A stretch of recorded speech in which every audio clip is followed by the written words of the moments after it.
thanks for sticking around for the Bloody Bonus, Thanks where for we having me. kind of take our shirts off and relax. Oh, you don't want that. That'd be a woolly mammoth mess in here. So This is everywhere. This is everywhere. It doesn't stop. Yeah. When I get a haircut, they don't know where to stop. I just have to be like, it's basically my time limit. Oh, Just keeps going down. Just like further. So. Time's up. So we got some rockin' t-shirts on today. You got the Camp Crystal Lake. Says counselor. Camp counselor. Ooh, nice. It's kind of old now. There's some amazing t-shirts being made. Have you got the Hail Satan Unicorn shirt yet? I saw it. Yeah, my girlfriend really wants it. I just got my girlfriend one that says, "Let's summon demons together," and it's a bunch of little kids. And then there's one that's like pyrokinesis, and then there's another one that's like sell your soul for $1. I just saw that recently. I think they're doing. I mean, their Instagram I think has a lot of followers, but we need to plug them. Maybe next episode, because when we know who it is. Once we find out who it is. I think it's Wicked Clothes. I think you're right, actually. I think it is Wicked Clothes. So, yeah, those are super funny. And they just keep making more of them. And super expensive, but super fun. Yeah. Super expensive, super fun. Well, you're gonna... So, yeah, and I was rocking my Sasha Grey Love t-shirt, which I absolutely love. Huge Sasha Grey fan. I'm on a mission to get her on this show. I'm on a mission. But she did this through, maybe I had a... Planned Parenthood, right? Represent.com. But yeah, represent.com is an interesting website. I should plug them as well. But they're cool because they do like clothing or merchandise, but from a crowdfunding perspective, kind of. So like somebody comes up with a campaign, or I guess it's not really crowdfunding, but like a campaign. Like Sasha Grey did. And then it's like there for a certain amount of time. Yes, it's only the thing's only up for like 14 days or something, and then a portion of the proceeds, like for Sasha's, went to Planned Parenthood. And there's a lot of famous people or celebrities that use that, but I'm pretty sure anybody can to do any kind of campaign. So I've thought about doing something for the horror geeks, but maybe looking into some sort of mental health organization. I know we'll get into this a little bit because Ted and I have a past together. But something that we used to talk about when we did the podcast from time to time was just, mental health and how it's still something that people don't like to talk about and is such a big deal. It's something that I deal with and a lot of people deal with. And so I've thought about maybe doing a Horror Geeks campaign to, even suicide prevention charity groups and things. But yeah, so anyway, we're both rocking some super cool shirts. So, dude, it's unbelievable how fast time flies. I think the last time I saw you was when we shot something for this show. Yep, for the Horror Geeks pilot, you shot a scene. Well, we have a story about that. Why don't you tell it? So, long story short, Barry calls me, says I'm going to be doing some interviews for his new show. I didn't know the name of it at first. And then I get there and find out that I'm doing a recreation of the last murder of Mrs. Voorhees from Friday the 13th. So I'm expecting, the little gargling as her head gets cut off. And what I got was a giant tidal wave of blood that hit my camera. And, everybody was like, oh, that was an awesome take. And they're high-fiving and like, yeah, great. As I'm running inside to the light with my camera and just like trying to get this sticky stuff that's like literally hardening like cement off the camera. And now, Barry probably likes this, but every single time I do a shoot and somebody else is using the camera, they say, your button's sticking here. And I tell them the story about the podcast and the tidal wave of blood that hit the camera. I did feel bad. It works. Everything works. But yeah, you thought you were getting a little thing, but no, we actually recreated in painstaking detail exactly how they did that decapitation scene, and it turned out really good. Hey. That was almost exactly, I think, a year ago because it just came up on my Facebook thing, I think 2 days ago. Well, it was. I might have posted that picture later, but it would have been June either 6th or 7th when we did the shoot. No, because we did that a couple weeks after that. It was maybe even early July. I think it might have been I posted a video of you jumping in slow motion, and that's what came. Yeah. Yeah. I think it might have been because we shot the pilot over 3 days, but then we had to take a break because Josh and Sierra had a bunch of work coming up, and they're Josh and Sierra at Russell Effects. If you guys need effects, look them up. Great people, great work. And troopers, because they work out of the part of Burbank that smells like feces all the time. There's like a wastewater treatment place right next to their place. Yeah, just south of where their shop is. Near Costco. Yeah, you catch that wave coming in. All the time. You have to get used to it.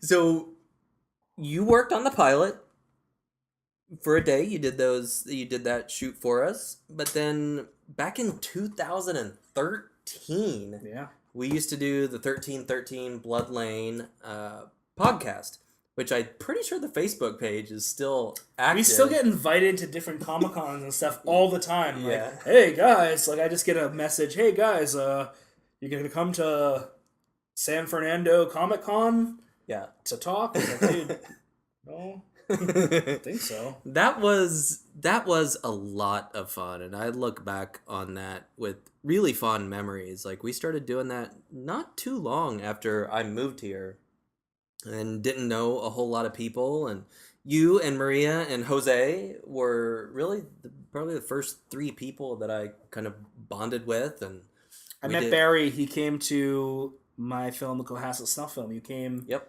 I think you were writing for a magazine at the time. I was, actually. And that's how I met you, and then we just kind of hit it off, and that's when the show started. Yeah. We had a meeting at Michael's Restaurant, which is now no longer. That's right. Where Barry brought a bunch of papers and stuff, and we were just like, "Well, this is really serious." Maria especially, like, "Well, this is really serious." But you gotta come with my papers. The papers. Very, very organized person. If you ever need a producer, this guy. Yeah, I am organized. I'm not good at getting money to do things, but if somebody gives me money to work with, then hey, yeah, I can do it. We can get the money. Yeah, and that show was a lot of fun. We did some really fun things with that. The what do we call it? The Monster Mash or Monster Bash? Or no, what was it? It was Monster Bowl. I think it was Monster Brawl. Monster Brawl. Monster Brawl. And then we started to do, before we went off the air, we started to do Giant Monster Brawl. I think maybe we only got 1 or 2 episodes into that. But yeah, that was fun. We did it kind of NCAA tournament style, where we kind of seeded the monsters, like the Creeper versus Pinhead. Or I think that was actually the final, wasn't it? The Creeper versus Pinhead? I don't think that was the final. I think it was near there, though. The Creeper got pretty far. Yeah. Farther than people thought. Jason lost in the first round to Samara from Jason the ring. did lose in the first round. I mean, he probably still would lose to this day.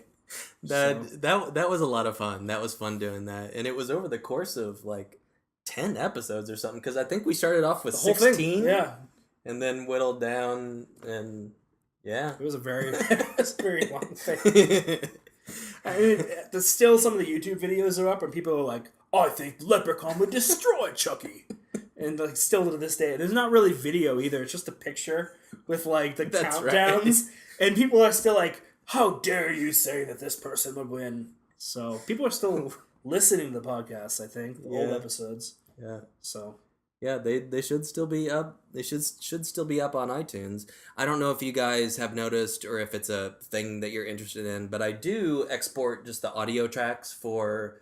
I haven't done them for the bloody bonuses yet, because that is, and I probably won't, to be honest, because that is something that's exclusive to our Patreon subscribers. Mm-hmm. But I do export the audio files for the regular episodes and put those up on iTunes.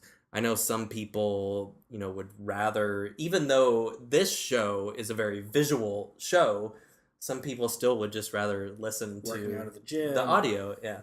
So if you guys are interested in that, I think if you go onto iTunes, you can just search for "It's the Horror Geek Cast," and it should come up there on iTunes. So some time has passed since those days The of glory days. yonder.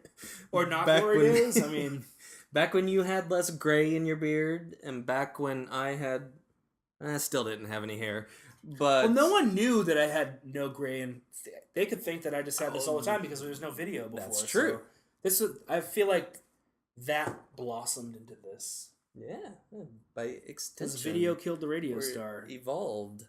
And video killed the radio star. Literally, And with a knife. DSLRs killed the Camcorder? Who knows? Yeah, the camcorder.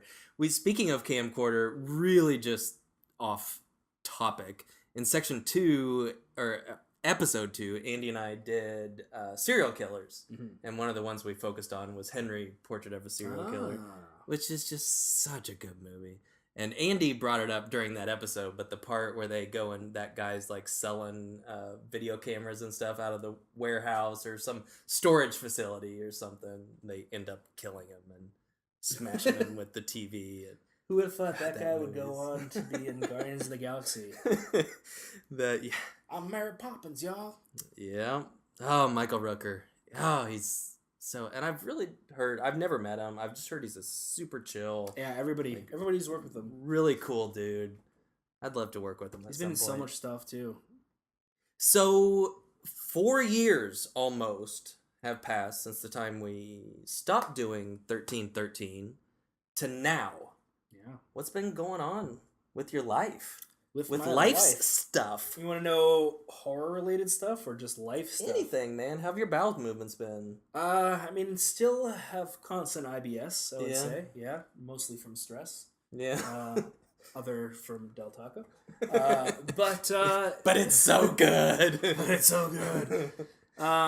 But horror-wise, I don't know if we had talked about it in the podcast, but I was shooting a anthology horror feature starring Corey Feldman, Felissa Rose, a bunch of people in the horror world, Jessica Cameron, a bunch of people, and we just finished principal production. You're on done that. with principal. Yeah, and it was kind of something that took a while because we were kind of doing it in my free time because it was never meant to be something that was shot back to back to back. Yeah. We did it in such a way that it was just different short films that could be shot, over a weekend, and then just as we got extra money or as we got extra locations or people became free, we were able to shoot them. Yeah. So how was like that moment you wrapped? I know even like working on a feature film, even if it's like, a 12, 15, 20-day shoot, which is most of the things that I work on when I production manage or location manage, because it's all in like the 600 to like 1.3, 1.4 million range, and you really can't shoot more than about 18 days off of a budget like that. But even things like that, people are like, oh, it's day 20, Dude. and like it wraps, and you're like, you had like a 4 years, so like when Dude, it was and here's- done, and were you here's the just kind of thing. like, okay. Here's the thing. Even, like, I had 2 shoots today. I had a shoot before this, and then after we're done with this, I have another shoot. Just little things like that give me, like, constant anxiety the night before to the point where, like, I usually only get, like, 3 to 4 hours of sleep, and then in the morning, I like, wake up and take a bunch of 5-hour energies. And that's what my day is when I shoot. Now, this whole thing... What about some Minotaur? You drink some Minotaur? No, Get the green I mean- tea? The energy stuff just kind of gets me like all like the whole day. Yeah. But no, I mean, let's just say we had a very low budget and we had an 80-person cast, and that's why it took so long. Which is like 25 to 35, I think 35 locations total, and not like easily acquirable locations. So yeah, and we have the creatures. You'll meet the Garm. Oh yeah, you sent me the photo of him. That was really cool. And you did some green screen stuff with that? We did some green screen stuff, so he's gonna be brought to life by our editor / visual effects person, Gene Shaw, who did the classic stuff. Oh yeah, I recognize his name. Yeah, so Garm in the movie is just like this little imp, this little purple imp that we had custom made. He's actually like a ventriloquist dummy, but we are bringing him to life with certain CG parts and that kind of thing. So Speaking of Imp and Purple, remember how we used to do Dennis the yeah, Imp? yeah. I've actually Andy probably doesn't know about this, but I've actually thought about working Dennis into this show as kind of like, because we did we brought in, so episode 2, that girl who was on the show, her name's Charlotte, we kind of introduced her as like a producer for the show. Then she like turns out there's kind of like this succubus like story going Yeah, on. yeah. And I've always kind of, well, not always, but I thought it would be kind of a cool element to the show to sort of have a producer. But then because we're shooting this show on no money, and that's why we started the Patreon, to be able to have some kind of resources, like it would be very difficult for me to ask someone other than Andy, who's just a glutton for punishment, to come here every week and do this. So it was like, well, I can't really have a human like be the producer. Well, so what if I sir, bring back Dennis? So we got this doll. Basically, it's a custom made, like I said, a ventriloquist dummy, and we got it for $230, I believe. And this company, I'll tell you off air, but they are, I think I'll say it on air. DA Studios, DA Dummy Studios. They do just custom stuff for people all over the world. And they're in Florida, so their prices aren't too bad. And they'll ship it to you. Tell them what you want, and they'll make it, and they'll ship it to you with clothes, with everything. So if you want a ventriloquist dummy that looks like an imp or looks like Dennis... Well, my buddy did that one. I think we used it on the Facebook page. Oh, yeah. With like the green overalls. They can make that, man. Wow. Okay. DA dummies. Yeah. Hundreds and hundreds of dummies that they have on their Facebook page. And what originally happened was I was just looking for something custom made on eBay. And I found something, and I thought it was going to work. And then I went to buy it, and it literally got bought right before I bought it. So like I contacted them. I contacted them, and they were like, "What's going on?" And basically, what happened was they were making some imps for another movie that they never ended up making. It was like, so are imps like their bread and butter? No, like they make like skeleton punk rockers. They make clowns. They make pretty much anything you can want. Trolls, like. All their stuff too looks like reminiscent of like old Jim Henson movie, like Dark Crystal stuff, and that kind of stuff. So I would say definitely check them out. But yeah, I was looking at this one thing, and that one didn't work out. So they were like, contact us and see what works. And they finished up an imp, gave him a paint job, gave him some new clothes, and now we have Garm the Imp. All right, cool. Yeah, we Andy's off camera over there. When we did the podcast, Andy, I created this character, and I think Ted came up with it. Or like, what was his original name? It started with a D, but then I thought it was Dennis. Well, we called him Dennis, but I think I had a name, and then you were like, because Ted and I loved. Oh, dude, you got to do it for me. Dennis. Oh, yeah. So it came off in our first 1313 Blood Lane. I think the first thing we watched was Cabin Fever. Yeah. And there's just that really odd part of the movie where the kid Dennis does karate and basically bites one of the characters, and the dad's just like, "There's some kids. They're at the cabin. They have a disease, and they just gave it to Dennis." Yes, I used to ask him to do that all the time on the audio podcast. Yeah, so. Yeah, if I'm remembering right, I think maybe I came up like with a name that started with D, and then you were like, "Well, how about Dennis?" And we're like, "Yes, Dennis." I don't. Dennis the Imp. Too long ago. So he was just this character that we created, and he was like the producer of the show. So he came once in a while. Yeah, he came once in a while. You only see him like scurry away. So maybe Andy, and he lived in the closet, which kind of fits in with like what we're doing as far as like my place. You messed with your cat a lot at the time. That's right. Oh, Dennis. So the Sunday Night Slaughters is all done. It is getting done. ready to slaughter it in the editing bay. Yeah. What else? What else have you been working on? I know that there was a project that you were also like starting when we were doing the podcast, and Yeah, and shortly after that. it's done now. Basically, we're doing a documentary called Our Friend John. And long story short, in 2013, a close family friend passed away due to complications due to sickle cell anemia. And before he died, he was writing a script for a horror film that he wanted to make with his friends. Um, Friends being me, my brother, and my brother's friends.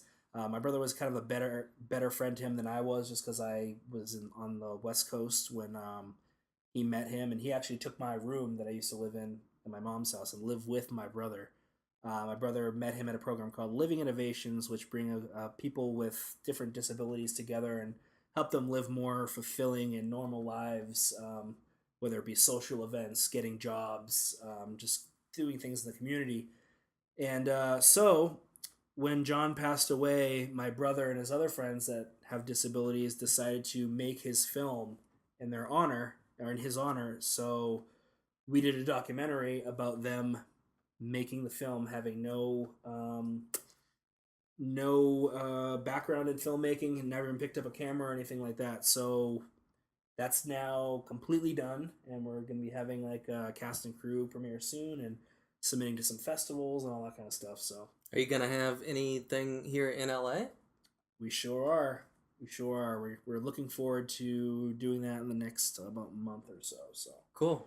Well, when you know about that, let me know, and we'll try to pump it out and get get some people there and get some support. Oh, you said it's just gonna be a casting crew thing, so maybe we should. no. I mean, friends and family, cast and crew kind of go hand in hand. It's just not going to be like available to the public per se. Well, definitely keep me in the loop as far as like when your screenings are and what happens with that. That was a really cool thing that you did for those guys and those friends Thank you. of John. So personal stuff. Have you got married yet? No, we saw how expensive everything is. I'm basically I'm trying to have that movie, the 5 year engagement, because we're literally going on the 5 year engagement right now. Yeah. We saw how expensive everything was and what we wanted to do, and kind of the prices. Kind of were like, okay, let's move back away from that a little bit. Yeah. If it happens, it happens, but Yeah. no rush at this point. Well, we need to start winding things down. Tell me real quick what you've seen lately that you've liked and what's about to come out that you're excited for. That kind of caught me off guard. So we might have to edit here for a second, because I have to think. Oh, I saw Annabelle Creation, and I actually was very pleasantly surprised because I hated the first one.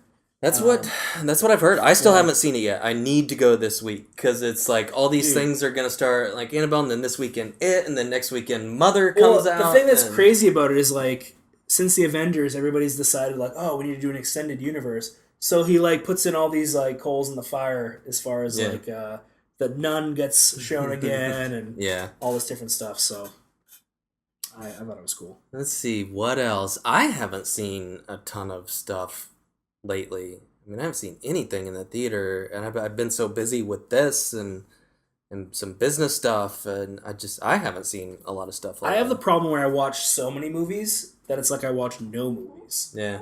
Like kinda sometimes comes like back to the other end of the spectrum. in a week I probably watch 25 to 35 movies, not even like exaggerating, but I watch so many and I'm doing so many other things at the same time that sometimes it's like I'm watching nothing, Yeah. which is probably sad.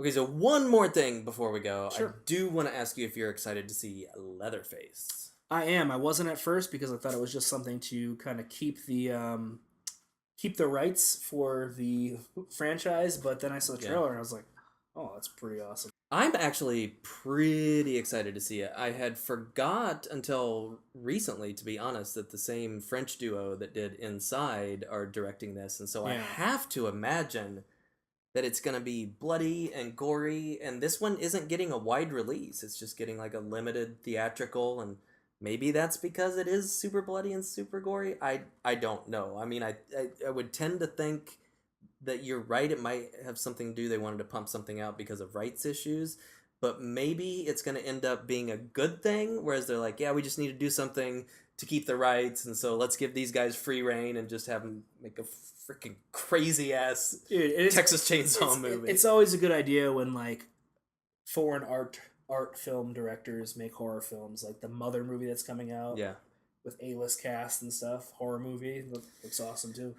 Okay, so we do have to run. Ted, thank you so much, buddy. Thank you, buddy. Really want to start working you into the show more, so hopefully you're up for that. I'm in. And all right, everybody, thanks for sticking around for the bloody bonus.